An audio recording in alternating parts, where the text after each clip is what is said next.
तो आज हम जो है वो सेकेंडरी इंग्लिश के जो है वो मॉडल पेपर को सॉल्व करेंगे ईयर 2025 के लिए। और सेकेंड इंग्लिश का जो न्यू मॉडल पेपर आया है आपका, उसमें जो है वो MCQs हैं, क्वेश्चन आंसर्स हैं, वो देखेंगे ताकि हमें पता लग सके कि हमें कॉन्फिडेंस है कि हमारी तैयारी कैसी है, अच्छी है, बुरी है, या किस तरह से पेपर आ रहा है, हमने जिस पैटर्न से पढ़ा उसी पैटर्न से या कुछ नया सवाल डाल दिया गया है। तो इससे अंदाज़ा हो जाएगा कि हम सरप्राइज़ या शॉक नहीं होंगे जब हम बोर्ड एग्ज़ाम्स में जाएंगे ना, तो हम शॉक नहीं होंगे, हमें ऑलरेडी पता होगा कि क्या पेपर आने वाला है और पेपर में क्या चीज़ें होने वाली हैं। ठीक है, तो सबसे पहले तो MCQs हैं, जो कि 20 MCQs हैं इसके मॉडल पेपर में इंग्लिश के सेकेंड ईयर के। और देखते हैं हमने जो पढ़ा हुआ है उसी से हैं या कुछ नई बात इसके अंदर कर रहे हैं, तो सारी चीज़ों का अंदाज़ा हो जाएगा हमें अभी। तो ये फर्स्ट MCQs यहाँ पर आपको दिख रहा है बोर्ड पर, Zenda is the name of a dash. तो जेंडा किस चीज़ का नाम है? तो जेंडा आपको पता है टाउन है, स्मॉल टाउन इन रूरिटेनिया। तो ये हमारे पास हो गया इसका टाउन। सेकंड है in the title of chapter 11 hunting a very big bore of the novel the underline word refer to dash. Bore से क्या मुराद है? Hunting a very big bore, एक बहुत बड़े जो है वो जंगली खंजीर का शिकार, वाइल्ड पिग का शिकार। तो वो बोर से मुराद कौन है यहाँ पर? माइकल है, ब्लैक माइकल है, बिल्कुल सही। ये तो मैंने बताया था कि हर चैप्टर के अंदर मेटाफोर्स यूज़ किए जा रहे हैं मुख्तलिफ कैरेक्टर्स के लिए, तो वो मेटाफोर्स आपको याद होना चाहिए। थर्ड है this person sent a letter to warn princess Flavia not to accept Michael's invitation. मोबैन ने भेजा था बिल्कुल एक लेटर कि भाई ब्लैक माइकल के इन्विटेशन को कबूल ना करें। फोर्थ है Vasco D gamma was an explorer from this continent. वो यूरोप से, बिल्कुल सही। तो यूरोप के कॉन्टिनेंट से थे वास्को डी गामा, और कोलंबस पोर्टुगाल से ताल्लुक़ था। ये reflections on the reawakening of east में मैंने आपको बताया था। वास्को डी गामा और कोलंबस दोनों का ताल्लुक़ ही यूरोप से था। वास्को डी गामा ने सी रूट टू इंडिया डिस्कवर किया था, जबकि कोलंबस ने तो आपको पता है USA डिस्कवर किया, अमेरिका डिस्कवर किया। फिफ्थ है the word bogey used in the world as I see it means a thing which is dash. Fearful, एक खौफनाक चीज़, हैबतनाक चीज़ को हम लोग बोगी कहते हैं। जैसे कि जो वॉर को एल्बर्ट आइंस्टाइन जो है वो बोगी कह रहे थे। समझ में पड़ी हुई है सारी चीज़ें, तो मसला तो नहीं है, कोई मुश्किल नहीं है। ओके, आगे बढ़ें। तो बस देखो, आता है, ये नहीं कह रहे कुछ नया बताने वाला, बस मैं आपको कॉन्फिडेंस दे रहा हूँ। हमने जो पूरा साल पढ़ा है तो वक्त ज़ाया नहीं किया है, बल्कि कुछ फ़ायदा हुआ है। बच्चों को लगता है इंग्लिश की उर्दू की क्लास में वक्त ज़ाया होता है, तो वक्त ज़ाया होने वाली बात नहीं है। हमें सवाल सॉल्व हो रहे होते हैं। कितने ही ऐसे MCQ जो 10 ईयर से आउट है इसमें, लेकिन आप बता पाएंगे जो हमने पढ़ा है सिंपली। नेक्स्ट है rose leaves when the rose is dash, complete this line. When the rose is dead are heaped for the beloved bed. ये म्यूजिक में थॉट प्रोसेस डायल की लाइन है, second last line, sorry second stanza की first line है। Next है Ulysses represents human dash, struggle. तो Ulysses जो है वो इंसानी जद्दोजहद को जो है वो रिप्रेजेंट करता है, उसको नुमाइंदगी करता है। नेक्स्ट है by profession Liaquat Ali Khan was a dash, lawyer थे। ठीक है, नेक्स्ट MCQs है at the end of 20 minute with Mrs Oakentop this character falls dead. Mrs Judy Oakentop है, उनकी मौत हो गई थी at the end of the chapter. Ulysses was the king of dash, ये गलत हो जाएगा। ठीक है, अब यूलिसिस जो है ना वो यूनान का बादशाह नहीं था असल में। ग्रीस एक बहुत बड़ी कंट्री थी। ग्रीस का एक छोटा सा पार्ट था जिसको इथाका कहते हैं, इथाका। तो इथाका जो है ना वो उसका यूलिसिस जो है वो बादशाह था। He was the king of Ithaca. Ithaca जो है वो एक इलाका है, एक एरिया है इन ग्रीस। तो पूरे यूनान का बादशाह नहीं था वो, जस्ट इथाका का बादशाह था। तो याद रखिएगा ग्रीस नहीं लिखना इसमें, नहीं गलती हो जाएगी। तो मैंने आपको बताया नहीं था पढ़ाते हुए, चूँकि एक बहुत माइनर सी बात थी, लेकिन MCQs आ गया उससे। 11th है in the title of the essay reflections on the reawakening east the underline word means dash. Reawakening का क्या मतलब है? रिवाइवल, बिल्कुल सही। किसी को दोबारा से बेदार करना, दोबारा से जगाना किसी को, रीअवेकन करना। 12 है the dam in the day the dam broke was located at the side of dash, west side पर मौजूद था। ईस्ट की तरफ तो भागे थे वो लोग, चूँकि वेस्ट की तरफ डैम था तो ईस्ट की तरफ भाग रहे थे कि डैम से दूर जा सकें। ईस्ट साइड पे नहीं था वो, ये बहुत सारे बच्चे ईस्ट लगा देते हैं इसमें। गो ईस्ट का वो नारा लगा रहे थे जो कि डैम वेस्ट की तरफ था। 13th है the words the main and the deep in English poetry are used for dash. Ulysses के अंदर यस, ये दोनों वर्ड्स इस्तेमाल किए गए हैं समंदर के लिए, सी के लिए इस्तेमाल किए गए। 14th है शैली was the generous admirer of the poet dash. शैली जो था ना वो एक जनरस एडमायरर था जॉन कीट्स के ना, और उसने उसके लिए एक एलिजी लिखी थी जिसका नाम था एडोनेस। तो एडोनेस वो एलिजी है, वो मरसिया है जो जॉन कीट्स की मौत पर पीबी शैली ने जो है वो लिखा था। तो इसका एडमायरर था, मतलब उसको तारीफ़ क्या करता था उसकी। 15th है Fritz stated heaven does not always make right man kings. बस सर ये तो बता ही दिया मैंने राइट मैन किंग्स, ठीक है। ये तो बहुत मशहूर डायलॉग है। एट द एंड जब वो डिपार्ट हो रहे थे ना, रुखसत हो रहे थे, तो उसने कहा था, उसके हैंड पर उसने जो है वो बोसा दिया था, तो उस पर उसने कहा था फ्रिट्स ने कि heaven does not always make the right man kings, की कुदरत हमेशा हकदार लोगों को ये बादशाह नहीं बनाती, ठीक है। आगे बढ़ें। तो ये प्रिजनर ऑफ ज़ेंडर्स MCQs था। द डायलॉग से आई एम क्रिश्चियन और से I am jealous is spoken by dash. ये बहुत मशहूर डायलॉग है मोबैन का, ठीक है, कि या तो मैं क्रिश्चियन हो, तो उसने कहा था ना रोजेंटाइल ने कि क्यों तुम समर हाउस में, कि क्यों तुम मेरी मदद कर रही हो, तो उसने कहा था से आई एम क्रिश्चियन और से आई एम जेलस। नेक्स्ट है Rudolf Elphberg the fifth invited Rudolf Rassendyll at in the dash. Shooting lodge पर उसने इन्वाइट किया था डिनर के लिए। 18th है Arthur Hugh Clough is a poet of this era. Victorian era के शायर थे आर्थर हचक्लफ, सही है। 19th है according to sir James Jeans life can only exist inside a narrow zone that is dash temperate zone. Temperate means neither too hot nor too cold, ना बहुत गर्म ना बहुत ठंडा, जहाँ पर वाटर हमारा जो है वो लिक्विड फॉर्म में एग्जिस्ट करे, तो उसको वहाँ पर वो जो गोल्डीलॉक्स जोन को जो मैं बता रहा था आपको, astronomers view of the universe के अंदर, याद है सबको? ये सब चीज़ें पढ़ाई में है मेरी, ठीक है। 20 है the literary device use in the line one equal temper of heroic hearts is dash. या कौन सी पोइटिक डिवाइस यूज की जा रही है?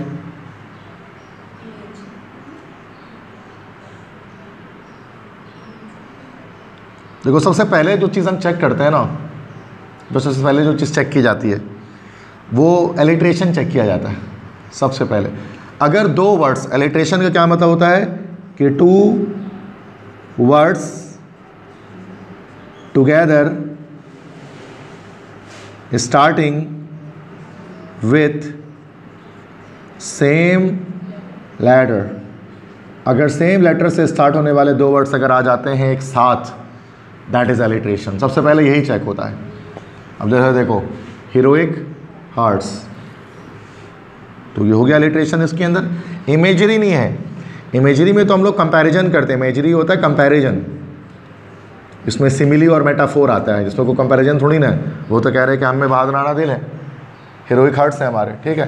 तो इसमें तो हम लोग इमेजरी नहीं कह सकते, ठीक है। इमेजरी में तो कंपैरिजन होती है, और कंपैरिजन, अच्छा अब ये लॉजिकली देखा जाए तो मेटाफोर और सिमिली भी नहीं है, चूँकि इमेजरी की ये तो मुझे लगता है पढ़ा हुआ MCQ है कहीं, मुझे ये पूरा MCQ ही ज़्यादातर कहीं पर पढ़ा हुआ है, शायद डीजे साइंस कॉलेज का MCQ है ये। असल में डीजे वाले को जो प्रीलियम पेपर है ना, वो असल में पूरा मॉडल पेपर ही है। और पहले उन्होंने प्रीलियम पेपर जो दिया था ना डीजे साइंस की कॉलेज वालों ने, तो उसी टीचर ने शायद फिर मॉडल पेपर बनाया है, तो उसने बस नाम चेंज करके मॉडल पेपर रख दिया ऊपर। ये पूरा पेपर आया हुआ है डीजे साइंस में, मुझे याद आ रहा है ये देख कर, क्योंकि मैंने आपको बताया था कि अगर ये गलत थी तो ये दोनों भी गलत हो गया ना, क्योंकि इसकी दो टाइप्स है, वो मेटाफोर और सिमिली, तो इसलिए हम ये लगा रहे थे, याद है? इसी क्लास में रिकॉर्ड कर रहा था मैं, मुझे याद है, ठीक है। रिकॉर्डिंग पढ़ी हुई भी होगी किसी एक उसमें ना, कॉलेज के लेक्चर में। तो ये अक्सर MCQ इसलिए ऐसा ना दिखे लग रहे, इसलिए आप बता भी पा रहे हैं इसलिए, ठीक है। चलो तो देखा जाए तो ये और इसमें सारे रिड्यूस सिलेबस भी फॉलो हो रहा है ना, डीजे में भी रिड्यूस सिलेबस फॉलो हुआ था पूरा, तो ये ओवरऑल रिड्यूस सिलेबस है। कोई भी आप देख सकते हैं poem out of the reduce syllabus नहीं है मॉडल पेपर के अंदर भी। आज भी, कल भी एक बच्चे ने मुझे व्हाट्सएप किया कि सर हमारे टीचर बोल रहे हैं कि नहीं रिड्यूस सिलेबस से नहीं आएगा, सारे पोम आएंगे, शुरू के भी 5। अब मैं क्या बोल सकता हूँ? मैंने बोला कि भाई इतनी हर तरह से साबित हो चुका है, मॉडल पेपर जब आया तो उसके अंदर भी रिड्यूस सिलेबस का कुछ भी नहीं है। वो तो मॉडल पेपर में जब नहीं डालने तो अब तो ये लीगल एक डॉक्यूमेंट है जिसमें पता लग रहा है कि नहीं आएगा वो, तो फिर कैसे आप कह सकते हैं कि अभी भी शुरू के 5 पोम आने वाले? अब वो पता नहीं, वो शायद वो अच्छे किसी बड़े कॉलेज की बात कर रहे थे कि इतने बड़े कॉलेज है, प्राइवेट कॉलेज है कराची का, नाम नहीं लूँगा, बहुत बड़ा कॉलेज है, उसके टीचर कह रहे हैं कि भाई जो है वो शुरू के 5 पोम भी आएंगे। अब मैं बोला मैं क्या बोल सकता हूँ, ठीक है। तो जबकि मैं पहले दिन से इसी चीज़ का प्रचार कर रहा हूँ, इसी चीज़ को बता रहा हूँ कि 5 पोम्स नहीं आएंगे, और हर लेक्चर में मैं ये बात कर रहा हूँ, 100 बार ये बात कर चुका हूँ 100 लेक्चर्स के अंदर कि नहीं आएगा, और पेपर में भी नहीं आएगा। समझ गया ना भाई? तो ये चीज़ है। तो ये आगे बढ़े तरह क्वेश्चन आंसर देखते हैं। अच्छा क्वेश्चन आंसर मैंने पहले मैंने पूरा सॉल्व करके डाला हुआ और आपको PDF मैंने आपके ग्रुप पर भेज भी दिया है इसका। अच्छा अभी रिवर्स जाना पड़ेगा, उल्टा उन्होंने कंपाइल कर दिया मॉडल पेपर। मतलब पहले सेक्शन B से आ रहा है, फिर MCQs आ रहा है। सिंधी टाइप कराने के पैसे नहीं थे तो सिंधी हाथ से लिख दिया तो वो लोग गरीब चले थोड़े, इंटर बोर्ड ऑफिस लग रहा है मुझे। कहाँ जा रहे हो बेटा? ये है, यस। अच्छा जिसने मैंने PDF आपको भेज दिया इन सब के आंसर्स के साथ ना, तो मैं आंसर यहाँ पढ़ूंगा नहीं। जो व्हाट्सएप पर देख रहे हैं तो वो व्हाट्सएप नंबर तो मेरा मेंशन ही होता है, तो उस पर उनको मैं PDF प्रोवाइड कर सकता हूँ, ठीक है। बाकी आपके तो ग्रुप में भेजा हो, ठीक है। अच्छा उसके बाद सेक्शन B में आपको पता है कि 10 सवाल करने होते हैं, तो 3 से देखो 4 सवाल आपको ज़्यादा चांस है कि 4 सवाल आप जेंडर और क्वेश्चन आंसर से निकाल लोगे। यहाँ से 4 सवाल नहीं, 2 ही सवाल निकाल सकोगे आप, पहले ही मैं बता रहा हूँ, ठीक है। 2 ही सवाल निकलेगा यहाँ से, जो कि इसमें बहुत सारे सवाल होते हैं।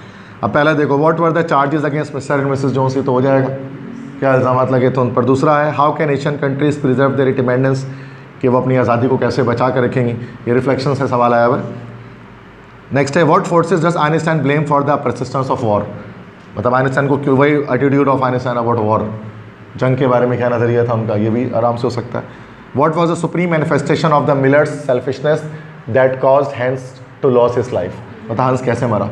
तो पहला और आखिरी सवाल तो और कोई कर लेगा, शुरू बीच का तो छोड़ दो, क्योंकि ये दो जो है एक रिफ्लेक्शन से आया, एक दिवड़ लगाए सीट से, बच्चों की जान जाती है इसको सॉल्व करने में। तो पहला और आखिरी कर लो, ये रट्टा मारना पड़ेगा 2 3, पहला और चौथा खुद से लिख लो, किसी भी इंग्लिश में आंसर चेक हो जाएगा, ठीक है। क्योंकि कहानी है ना, कहानी तो कोई भी लिख पाता है। हाँ फिलोसॉफिकल चीज़ें आप नहीं लिख पाते, वो तो एक सिंपल सी बात है। ऊपर है सेक्शन के बाद जो है वो पोम्स हैं। पोम्स में देखो तीन ही पोम्स से किसी 2 से जो है ना रिपीट हो रहा होगा, डबल हो रहा होगा। अच्छा बहुत सारे बच्चे टारगेट पेपर का कह रहे हैं ना सेकंड इंग्लिश को, तो याद रखिएगा जब मैंने रिड्यूस सिलेबस लेक्चर बनाया ना, तो उसके अंदर मैंने टारगेट पेपर पूरा बता दिया। रिड्यूस सिलेबस के अंदर मैंने बता दिया क्या क्या चीज़ें आएंगी, ऐसे क्या आएगा क्या नहीं आएगा, वो सब मैं बता चुका ऑलरेडी हूँ, ठीक है। बाकी जहाँ तक क्वेश्चन आंसर की बात है तो वो तो दैट सी बात है, PDFs के अंदर होते हैं, वो मैं तो वीडियो नहीं बनाता उसके ऊपर, ठीक है। तो हाँ लेकिन क्या क्या चीज़ें आएंगी ओवरऑल मैंने रिड्यूस सिलेबस जब आया था उस वक्त मैंने आपको बता दिया था, इंग्लिश में पूरा मैंने एक्सप्लेन किया, आप ही की क्लास में शायद रिकॉर्डिंग उसकी है, ठीक है। तो उसके लिए अलग से कोई वीडियो नहीं बनेगी, ठीक है।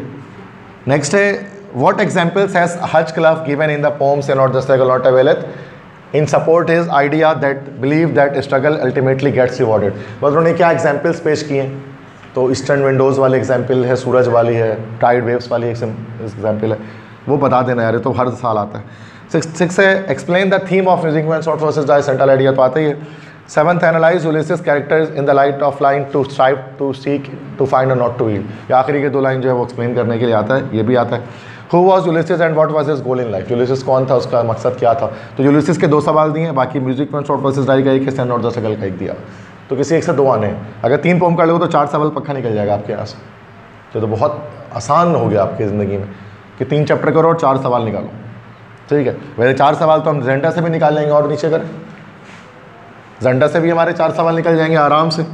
Y was lady Mauban against Michael becoming the king of Britannia, बीट्रे वाला सवाल जो है वो। Write a few lines about Rudolf Elphberg और पोर्ट ऑफ फ्रेंड्स, तो दोनों में से किसी के बारे में कुछ लाइन लिख दो।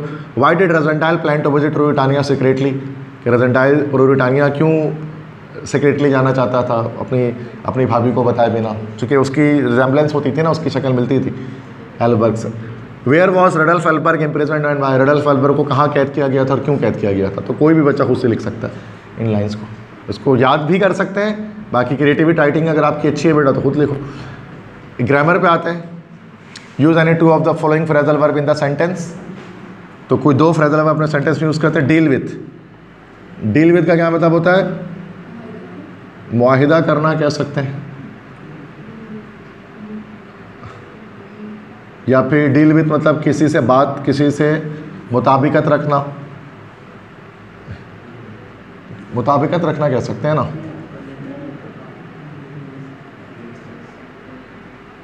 जैसे the branch of chemistry which deals with carbon compound is called organic chemistry, ऐसे ही मेरे ध्यान में तो यही आ रहा था, अब बहुत सारे बना सकते हैं जो डील्स विद के वर्ड अक्सर वहाँ आते हैं ना, ब्रांच जब हम लिखते हैं फलाना ब्रांच है केमिस्ट्री के जो डील विद फलाना, ठीक है। तो लुक डाउन अपॉन का मतलब क्या होता है, हकारत से देखना, मतलब किसी को नीची नज़र से देखना, किसी को जिल्लत से देखना। जैसे we should never look down upon the poor, simple इसका जुमला है कि हमें गरीबों को हकारत से नहीं देखना चाहिए। ब्रिंग अप, ब्रिंग अप का मतलब क्या होता है बेटा, परवरिश करना, परवरिश करना, जैसे the mother brings up the children, कि माँ जो है वो अपने बच्चों की परवरिश करती है। टेक ऑफ का मतलब क्या होता है? उड़ान भरना। The plane took off from the runway, बहुत आसान, सारे नहीं करने को, दो करने, दो तो हर कोई कर लेगा। मेक आउट, मेक आउट का मतलब होता है मुशाहिदा करना या देखना, जैसे Rassendyll made out a window near Jacob's letter, इस तरह से कुछ भी कह सकते हैं, मुशाहिदा करना। तो ये तो उर्दू अगर आपको पता है तो आप खुद ही इसकी ट्रांसलेशन कर सकते हैं, मतलब आप इसमें वर्ब के फॉर्म चेंज कर सकते हैं। जैसे ब्रिंग अप है तो ब्राउट अप लिख सकते हैं, मेक आउट है तो मेड आउट कर सकते हैं, इसमें मसला नहीं है। और कोशिश करें कि ऐसा करें कि जुमले का सेंस वो बन रहा है तो हो जाएगा ना ये काम। तो इतना ही तो इंग्लिश आती है आपकी। जैसे कि he look down upon the poor, तो नहीं he looks down upon the poor होगा। अब ही के साथ लुक क्यों आएगा? लुक्स आएगा, बात समझ में आ रही है? I look down upon the poor तो समझ में आता है, आई के साथ लुक आ जाएगा, बात समझ में आ गई? तो ये थोड़ा सा चेंज कर सकते हैं, मतलब एग्जैक्ट बिल्कुल वर्ड नहीं उठाते, 1-2 के बच्चे नहीं आप लोग हैं, आप इंटर में आ चुके हैं, आप फॉर्म चेंज कर सकते हैं। और ये ज़्यादा अच्छा लगता है जब फॉर्म चेंज हो जाता है तो, कि लगता है आगे बच्चे को थोड़ी इंग्लिश आती है। नेक्स्ट है use any 2 of the following pair of words and your sentences, 4 sentences बनाने होते, मतलब भाई 1 का 2 बनाना है, ठीक है। मतलब इसकी अलग सेंटेंस, ये अलग सेंटेंस, 4 सेंटेंस बनेंगे। और ये 4 सेंटेंस इसके मतलब टोटल 4 सेंटेंस बनेंगे, 2 नहीं बनेंगे जो अक्सर बच्चे दो। तो ये उन्हीं बच्चों के लिए यहाँ पर लिखा गया 4 सेंटेंसेस, कि 4 अलग अलग जुमले बनाए, 2 जुमले नहीं बनाए। अब जैसे कॉलेज, तो we never go to college in second year, इस तरह से हो सकता है कोई भी। कोलाज, जैसे he made a photo collage on my birthday, हो सकता है। ड्यूल, ड्यूल मतलब इस ड्यूल का मतलब क्या होता है? लड़ाई। जैसे कि lord James Perlejan fought a duel with king Rudolf, ठीक है। डुअल, ये डुअल मतलब होता है दोहरा। ये भी लग रहा है मैंने सॉल्व किया है सारा, ये पूरा सेम टीजे साइंस कॉलेज वाला पेपर है ये, वो टोटल, ठीक है। अगर से वो डीजे का पेपर दिया तो ये पूरा वही है, मॉडल पेपर में पूरा वही आया है, मुझे लग रहा है ऐसा। दोहरा, तो डुअल मतलब होता है दोहरा, जैसे light has a dual nature, मुझे याद ही एग्जाम्पल में मैंने ये सारी बताई भी है। डेड मतलब होता है मुर्दा, अच्छा ये अलग वर्ड है, डेड। डेड मतलब मुर्दा, जैसे कि amount of sand is called, sorry dead, Undertaker is also called the dead man. तो मुझे तो याद नहीं है, तो बहुत सारे हो सकते हैं डेड के अंदर, he is dead by now, बहुत सारे हो सकते हैं, ठीक है। Dead bodies, the Muslims bury the dead bodies, बहुत सारे बना सकते हैं यार, अभी तरह याद थोड़ी नहीं ध्यान में आता है। डैड, ये तो अबू वाला डैड है, ठीक है। जैसे ही लव्स हिज डैड, कुछ भी हो सकता है इस तरह। सीन, ये सीन तो देखा, I have seen a lion in the jungle, और ये सीन मंजर वाला scene, it is a very beautiful scene. Heroine, अच्छा 2 हीरोइन है, एन वाला और एक एनी वाला, ये इसमें अलग अलग फ़र्क है। ये जो हीरोइन है ये ड्रग वाला हीरो है ना, ड्रग वाला। हीरोइन इज़ एन एडिक्शन, या हीरोइन इज़ अ ड्रग, और ये हीरोइन एक्ट्रेस वाला, फीमेल प्रोटोगोनिस्ट, ठीक है।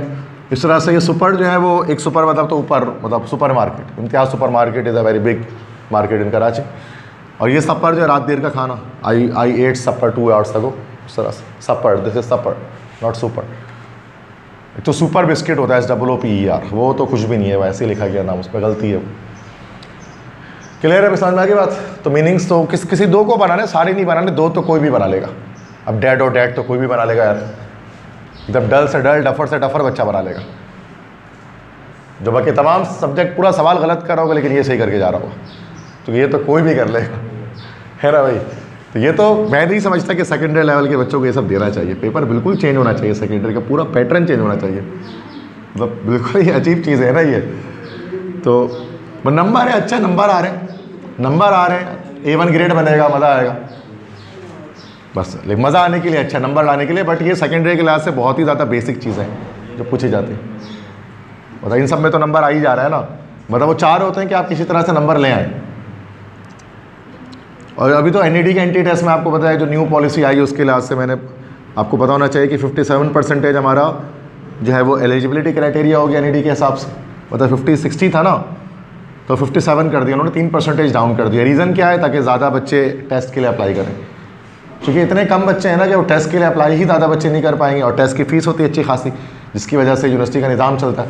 अब 57 करेंगे तो बहुत सारे बच्चे टेस्ट दे पाएंगे, जिससे क्या होगा कि अच्छे खासी फ़ीस कलेक्ट हो सकेगी NED के अंदर। तो ये इस वजह से 57% रखा गया ताकि ज़्यादा बच्चे टेस्ट दें। एडमिशन सबका नहीं होगा लेकिन टेस्ट तो देंगे कम से कम, ठीक है। तो मतलब यूनिवर्सिटी के भी अपने बजट है ना भाई, वो थोड़ी ना अल्लाह वास्ते चल रहा है, पैसा तो उसको भी चाहिए। तो इसलिए आज उन्होंने 57 कर दिया ताकि कुछ बच्चे कम से कम 10,000 बच्चे तो टेस्ट दें आकर, इतने बच्चे तो टेस्ट दें, ऐसा तो 5,000 भी नहीं आ सकेंगे, समझ गया।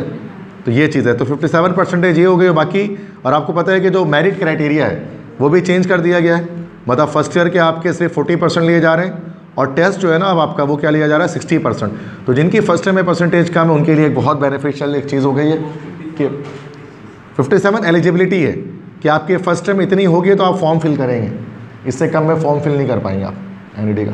पहले 60 पे था बीई की फील्ड्स के लिए, बीएस के लिए तो आज भी 55 है, लेकिन बीई के लिए 60 था। पहली बार ऐसा किया गया कि बीई के लिए 57 कर दिया गया और 40% आपका एग्रीगेट बनेगा फर्स्ट ईयर का और टेस्ट का 60% मार्क्स लिया जाएगा। तो मतलब इससे फ़ायदा किसका हो रहा है, शॉर्ट में बता रहा हूँ, डिटेल में नहीं जा रहा। एग्रीगेट में फ़ायदा उसका होगा जिसके फर्स्ट टाइम में काम है, कम से मुराद 40% नहीं है, 60 है, 65 है, 66 है, 64 है, 62 है, उसको फ़ायदा हो जाएगा, उसके अच्छी फील्ड में एडमिशन हो जाएगा, क्योंकि टेस्ट में उसको नंबर अच्छे उठाने पड़े। तो ये बेनिफिट कर दिया, चूँकि क्या क्यों बेनिफिट किया गया, इस चीज़ को देखते हुए कि जो है बहुत सारे बच्चों के नंबर इस बार कम आए फर्स्ट ईयर में, बहुत मेजॉरिटी है जिसके नंबर नहीं आ सके, तो उनको देखते हुए ये फैसला एनईडी ने इस साल किया है, पॉलिसी चेंज की है। बाकी आपको पता है एग्जाम्स तो टेस्ट तो पेपर्स के बाद ही है, राउंड 1 हमारा, पेपर से पहले नहीं है कोई भी टेस्ट इस बार। तो कॉलम ए कॉलम बी अब आ जाता है, उसके बाद मीनिंग्स लिखने हैं। एनडीवीआर, एनडीवीआर मतलब होता है जद्दोजहद, स्ट्रगल है, कहीं पर स्ट्रगल या एफर्ट है ना, एफर्ट हो गया। मैस्टोडॉन, मैस्टोडॉन एक बड़े हाथी को कहते हैं ना, जायजेंटिक बहुत बड़ा हाथी। अफरे, अफरे मतलब होता है फाइट। अब अफरे देखो ये एनडीवीआर जो है ना, तो एनडीवीआर तो जद्दोजहद है, ठीक है। मैस्टोडॉन का जो वर्ड है वो रिफ्लेक्शंस में हमने पढ़ा था, बर्ट्रैंड रसल ने यूज़ किया था वेस्टर्न कंट्रीज़ के लिए मैस्टोडॉन्स का वर्ड, ठीक है। इसी तरह से अफरे, अफरे का वर्ड ये जेंडा से एक लाइन ली गई, जेंडा से वर्ड उठाया गया अफरे, जैसे कि Johann did not go to the room of madam Antoinette women to take part in the affair, कि जो रूपर्ट ऑफ हेंड्सू और ब्लैक माइकल के बीच लड़ाई चल रही थी ना, उसमें वो तलवार के कड़कने की आवाज़ दूर दूर तक आ रही थी, तो रोजेंटाइल उसको अफरे कह रहा था। अफरे एक नॉइजी फाइट, शोर शराबे की आवाज़ के साथ जब जो है वो लड़ाई जब होती है, उसको हम कहते हैं अफरे, नॉइजी फाइट, ठीक है। तो इतने सारे वर्ड हैं, अब थोड़ी ना आपको पता है कौन सा वर्ड क्या है, मैं तो पढ़ा रहा हूँ 16 सालों से, इसलिए मुझे पता है कौन सा वर्ड कहाँ लिखा है। आप एक साल में थोड़ी ना आप पहचान लोगे कौन सा वर्ड कहाँ सा है। वेन, वेन मतलब होता है वो तो बेकार, फजूल, जैसे hard work never goes in when, तो वेन का क्या हो जाएगा, यूजलेस। फ्रोलिक तो जाहिर सी बात है ये लग गया हैप्पी में, ये यूलिसिस से ली गई लाइन है, that ever with a Froelich welcome took, second line third line होगी। तो ये है, तो कोशिश करेंगे शुरू के 2 कर ले, वो ज़्यादा आसान होता है अगर आपको मीनिंग से मसला है तो। क्लियर है, आगे बढ़ें। अब सेक्शन सी देख लेते। सेक्शन सी में जो हमारे पास है बेटा वो कैरेक्टर स्केच लिखना है लेडी मुबैन का या रडल्फ रोजेंटाइल का। तो इस बार बेटा चॉइस के साथ आएगा मॉडल पेपर के अकॉर्डिंग। बहुत अच्छा हो गया कि 2 आएंगे, 2 में से एक करना होगा, तो रोजेंटाइल और ब्लैक माइकल करेंगे आप, मुबैन नहीं करेंगे। एक रोजेंटाइल करें, कोई और करना है तो ब्लैक माइकल कर लें। रोजेंटाइल तो 90% चांस है आने का, 10% चांस ब्लैक माइकल का भी है, ठीक है। बाकी तो कुछ और नहीं करना है, और चूँकि चॉइस आ रहा है तो अब और मज़े, क्या पता रडल्फ रोजेंटाइल और ब्लैक माइकल करके लिखा आ जाए, कुछ भी हो सकता है, ठीक है। लेकिन आप दोनों याद करें, एक को याद नहीं करके जाए। अगर कोई एक ही याद कर पा रहे, बहुत ही डफर बच्चा है, एक ही याद करना तो रोजेंटाइल याद करो। बहुत सारे बच्चे एक ही याद कर पाते हैं ना भाई, तो एक रोजेंटाइल, 2 याद करना तो ब्लैक माइकल, तीसरा नहीं याद करो। बहुत सारे बच्चे तो 5-5, 6-6, 7-7 याद करो, तो बिला वजह में एक्स्ट्रा क्यूरियस बच्चे जो होते हैं, नंबर सबसे कम उन्हीं का आता है, ठीक है, क्योंकि सब भूल जाते हैं, एंड पेपर में जाते हैं सब ब्लैंक है, कुछ याद ही नहीं। तो ऐसी बात है, 6-6, 7-7 कैरेक्टर से याद करोगे तो कहाँ से दिमाग रहेगा। अल्लाह ने दिमाग आपके ऐसा डाले कि लिमिटेड अमाउंट में चीज़ें सेव हो सकती हैं। कितना भरोगे आप, ज़्यादा भरोगे तो वो खाली हो जाएगा, ब्लैंक हो जाएगा। लेकिन बच्चे करते हैं ऐसा, वो एक्स्ट्रा क्यूरियस जो होते हैं, जुनूनी बच्चे पढ़ने वाले, भाई ऐसा भी नहीं होता है भाई, थोड़ा दिमाग लगाना होता है। क्रिटिकल एप्रिसिएशन हम लोग नहीं लिखते हैं। ऐसे देखो, ऐसे में क्या है, AI वर्सेस ह्यूमन इंटेलिजेंस, ये तो फर्स्ट ईयर का वर्सेस वाला ऐसे, AI के साथ हो जाएगा वैसे ही। हीट स्ट्रोक छोड़ दो उसको। Role of technology in modern communication, ये इसमें आप सोशल मीडिया लिख सकते हैं, ठीक है। Importance of pollution free environment छोड़ दो उसको। तो ये है कि AI है वो आपको कर लेना चाहिए, बाकी social media, role of media है वो कर सकते हैं आप। Human intelligence.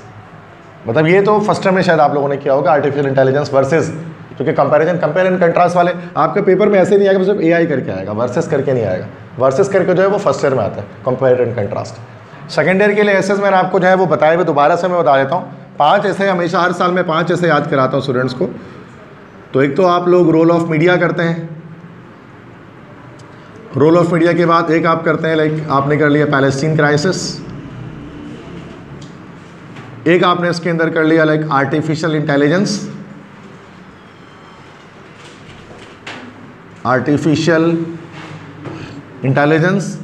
एक आप लोग कर लेते हैं आईसीसी चैंपियंस ट्रॉफी 2025, ये तो बहुत इंपॉर्टेंट है, आईसीसी चैंपियंस ट्रॉफी 2025। और इसके अलावा अगर आपको करना है तो क्या कर सकते हैं, क्या बताया था इसके अलावा आपको?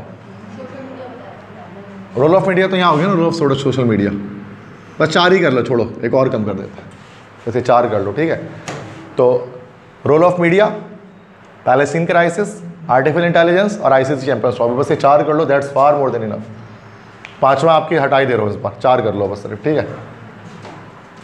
क्योंकि बिला वजह लिख तो मैं 10 टॉपिक सकता हूँ, लेकिन फ़ायदा नहीं है ना, तो ये सभी टॉपिक लिखा हुआ है तो लिख दूँ क्या उठा के, इंपॉर्टेंट के लिहाज से मैं बता रहा हूँ, ठीक है। अब मॉडल पेपर जो होता है ना वो इंपॉर्टेंट पेपर नहीं होता है, ये तो बस आपको पैटर्न बता रहे हैं कि क्या क्या चीज़ें आने वाली हैं। अब देखो सेक्शन सी में वही सारी चीज़ें आ रही जो कुछ मैंने आपको बताया था, स्केच चाहिए है, जबकि हमने देखा था कि जो रिड्यूस सिलेबस में ट्रांसलेशन डाला हुआ था, लेटर राइटिंग डाला हुआ था, पता नहीं क्या क्या, फिर बच्चे मुझसे पूछे सर रिड्यूस सिलेबस में तो कुछ और लिखा हुआ है और आप पैटर्न कुछ और बता रहे हैं, मुझे पता था इन द एंड वो सही कर लेंगे उसको, वो गलतियाँ थी, ठीक है। तो वो गलतियाँ हो जाती है, क्योंकि हम 16 साल से पढ़ा रहे हैं, हमें 10 गलतियाँ पता है, इंटरबोर्ड कहाँ कैसे कैसे गलती करता है, और इसलिए हम बच्चों को टेंशन फ्री रखते हैं कि बेटा ये कर लो जो बता रहे हैं बस चुपचाप से, ठीक है। हमें पता है गलती उनकी, इन द एंड वो गलती सुधार लेंगे अपनी, ठीक है। चेंज द नरेशन है, नरेशन बनाने होते हैं, तो उसमें ये हमारे पास 5 नरेशन है जिसको एक्टिव से डायरेक्ट से डायरेक्ट करना है। पहला क्या है, the teacher said to the students do you get my point, तो क्या हो जाएगा, the teacher asked the students, if आएगा, इफ आएगा ना भाई, sorry asked her student, sorry if के बाद डू जो है ना वो आगे जाएगा, तो यू गेट माई पॉइंट हो जाएगा, टेंस चेंज होगा तो यू गॉट माई पॉइंट हो जाएगा, प्रेजेंट सिंपल से past simple, you second person है, चेंज होगा ऑब्जेक्ट से तो दे हो जाएगा क्योंकि स्टूडेंट्स है। If they got, my first person है, टीचर से चेंज हो जाएगा तो हर या हिज कुछ भी हो सकता है, तो नहीं बल्कि हर ही होगा क्योंकि हर स्टूडेंट्स है ना, गॉट हर पॉइंट, चूँकि फीमेल स्टूडेंट, फीमेल टीचर है, मेल टीचर नहीं है। Second, Luqman said prevention is better than cure, ये यूनिवर्सल ट्रूथ है कि एहतियात इलाज से बेहतर है, तो ये तो पूरा वैसे ही रह जाएगा ना बेटा।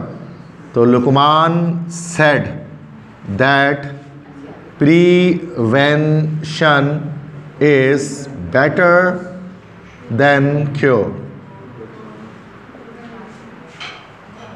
थर्ड है, the traveller said to the passer by where can I get food and lodging for the night, क्या हो जाएगा,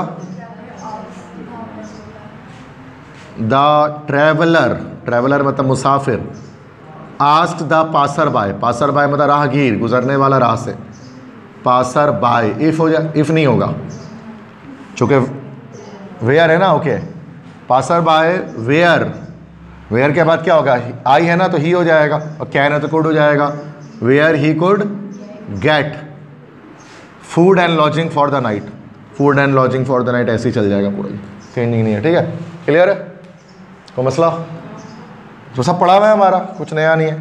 चौथा है, the notice in the shopping mall says beware of pick pockets, यहाँ बना देता हूँ कि the notice in the shopping, अच्छा अब देखो क्या है यहाँ पर, यस वार्न्स हो जाएगा, क्योंकि यहाँ पर ये तनबीह कर रही है, ये भी हमने पढ़ाया हुआ मुझे याद है, वार्न्स टू, ये पूरा पेपर ही है ना, बिवेयर ऑफ पिक पॉकेट्स, तभी आप भी बता पा रहे हो कि आपने ये सब देखा हुआ है सवाल।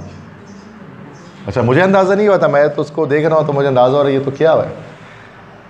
What a terrific shot said the Spectator, क्या हो जाएगा, the Spectator exclaimed with surprise that, नहीं that it was, अपनी मर्जी से लगाना होगा, it was a terrific shot. तो देखो यहाँ ज़रूरी नहीं अगर जैसे लिखा हुआ है ना कि व्हाट आर टेरिफिक शॉट, तो इट इज़ एंड में खुद ब खुद लगाएंगे हम लोग, what are terrific shot it is, तो it was a terrific shot हो जाएगा, तो डायरेक्ट नहीं लिखना है।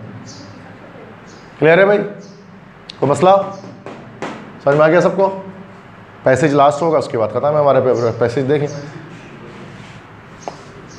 पैसेज जो है वो इसमें शायद आया है, करें ऊपर करें ताकि तमाम बच्चे पैसेज देख सकें। You are certainly very thoughtful about others, answer the wife as she sat in a comfortable arm chair by the big pinewood fire. तो बहुत सोचते हो दूसरों के बारे में, उसकी बीवी ने जवाब दिया कि जब वो आग के सामने जलाकर आग बैठे थे, वेरी थॉटफुल इंडिया, बहुत सोचते हो यकीनन। It is quite a treat to hear you talk about friendship, बहुत मज़ा आता है जब तुम दोस्ती के बारे में बात करते हो। I am sure the clergyman himself could not say such beautiful things as you do, मुझे यकीन है कि चर्च का पादरी भी ऐसी खूबसूरत चीज़ें नहीं बोल सकते जैसे तुम बोलते हो। Though he does live in a 3-storied house and wore a gold ring in his finger, अगरचे वो रहता है 3 मंजिला घर में और वो अपनी उंगली में सोने की अंगूठी भी पहनता है, बहुत अमीर भी है, लेकिन उसके बावजूद, अमीर होने के बावजूद उसकी बातों में वो खूबसूरती नहीं है जो तुम्हारी बातों में खूबसूरती है। ये कौन बोल रहा है? ये मिलर की बीवी कह रही है मिलर को, द डिवोटेड फ्रेंड। याद आ रहा है किसी को? ठीक है, ये पढ़ा हुआ अपने बहुत मशहूर डायलॉग से। Identify the person who is referred in the passage as very thoughtful about others. Miller तो आइडेंटिफाई करे जिसके बारे में कहा जा रहा है कि वो सोच रहा है दूसरों के बारे में। State the qualities of the person addressed, जो पर्सन, अच्छा ये देखो ये सवाल जो आउट ऑफ द कॉन्टेक्स्ट है कि जिस शख्स को एड्रेस किया जा रहा है, मुखातिब किया जा रहा है, उसकी क्वालिटीज़ बताइए। तो Miller was a too much selfish person, he was unfriendly and he always do what ever he always make हंस टू वर्क फॉर हिमसेल्फ, इस तरह से लिख सकते हैं। नहीं नहीं, कोई भाई नहीं, पैसेज में कहाँ लिखा हुआ है? नहीं, यही तो बात है। State the qualities of the person addressed, तो वहाँ पर तो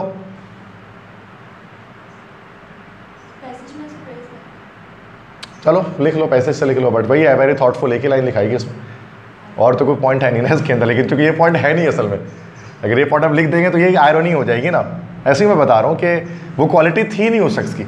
अब यहाँ पर सवाल ये लेते हैं अकॉर्डिंग टू हिज वाइफ, उसकी वाइफ के मुताबिक उसमें क्या क्वालिटीज़ है, तो वरना ये क्वालिटीज़ एक्चुअल में तो उसमें नहीं थी ना, कि वो तो नहीं सोचा दूसरों के बारे में ज़रा भी। तो ये थोड़ा सा सवाल इसलिए उस टाइप का है, लेकिन पैसे से लिखेंगे तो थॉटफुल लिख देंगे, सही। और अगर आप पैसेज को नहीं फॉलो करोगे तो आपको पता है सेल्फिश बंदा था, उसका उलट है वो अलग ही मीनिंग आ जाएगा ना, रिवर्स उल्टा मीनिंग आ जाएगा, पैसेज हटा दोगे। तो ये अनक्लियर क्वेश्चन है यहाँ पर थोड़ा सा ही। Give meaning of the following words. Thoughtful, thoughtful मतलब सोचने वाला, सोचो विचार, सही। इंटेलेक्चुअल लिख सकते हैं, इंटेलेक्चुअल। इंडीड, सर्टेनली,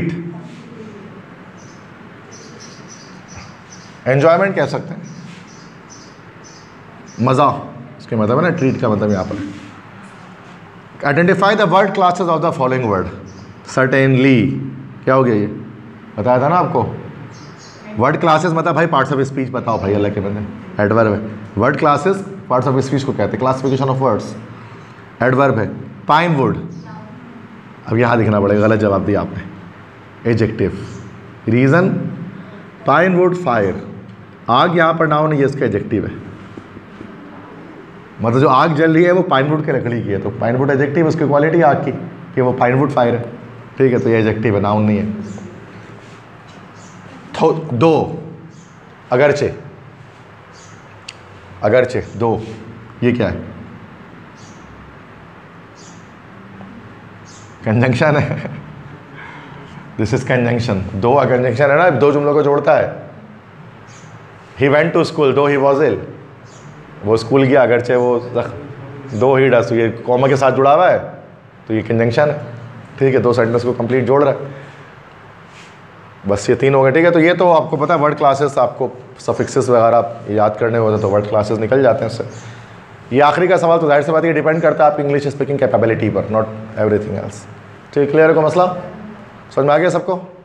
बस ये मॉडल पेपर पूरा सॉल्व हो गया कराची बोर्ड का।